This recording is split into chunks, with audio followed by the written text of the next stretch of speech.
Ini alat zikir. Kenapa demikian? Ambil pelajaran, wahai orang-orang yang memiliki akal pikiran. Ini zikir yang keempat.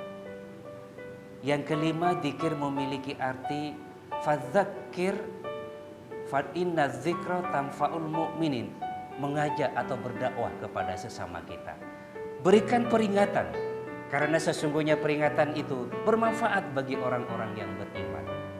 Saya seorang ustaz.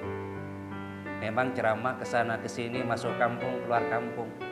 Turun gunung, naik gunung, masuk hutan, keluar hutan. Memang Ustadz Kingkong masuk hutan, keluar hutan. Ya bukan Kingkong sih, dakwah namanya itu. Tapi saya ada satu hari yang harus ngaji kepada seseorang, Ustadz kampung yang tidak dikenal orang. Saya mencari ilmunya. Kenapa? Dari hidayah, dari mulut siapa hidayah Allah akan turun, kita tidak tahu. Mungkin Ustadz kampung yang tidak dikenal orang yang bisa menyadarkan kita. Perbanyak minta nasihat. Fadzakir fa inna dzikra tanfa'ul mu'minin. Berilah peringatan, karena sesungguhnya peringatan itu bermanfaat bagi orang-orang yang beriman. Kenapa? Dalam tubuh kita ini hadirin ada dua. Ada jasad, ada roh. Roh ini butuh makanan. Apa makanan roh? Ceramah agama, wirid, baca Quran, sholat, dan lain-lain. Kalau roh kita tidak kasih makan, gampang stres.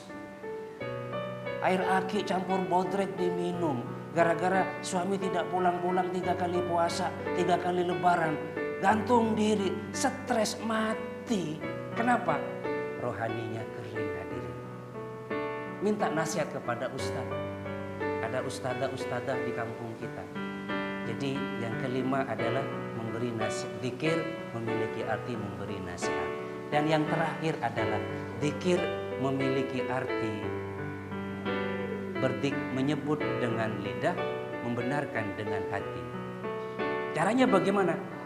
Dengan bacaan-bacaan subhanallah, alhamdulillah, wala ilaha illallah, wallahu akbar.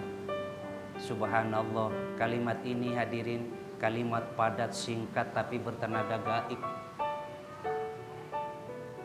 yang bisa memberatkan timbangan amal.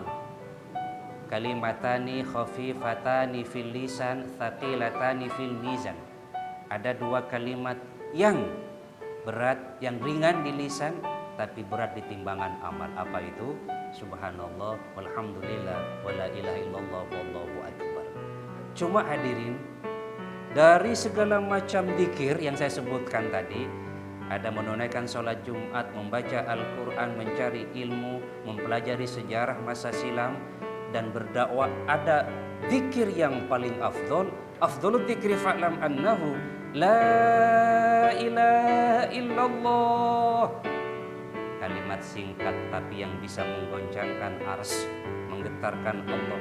Ketika seorang hamba berkata la ilaha illallah di muka bumi, Allah berkata kepada malaikat, Jibril, labbaik Allah. Ada yang berkata la ilaha illallah di muka bumi, tolong kamu cari siapa itu Jibril. Baik, Jibril turun. Ya Allah, ketemu seorang hamba yang tidak direken orang. Ia berzikir di sebuah musola, kalimat la ilaha illallah dengan ikhlas dan tulus. Katakan kepadanya Jibril, kalimat itu yang bisa menggoncangkan saya. Kalimat itu yang bisa menggetarkan ars. Dan kalimat itu sampai terjadi prosesnya penciptaan langit dan penciptaan bumi. Saya malu kalau tidak mengampuni dosa-dosanya. Saya malu kalau tidak mengangkat derajatnya. Inilah macam-macam zikir. Ada zikir secara umum, ada zikir secara khusus. Aqulu qouli hadza, wassalamualaikum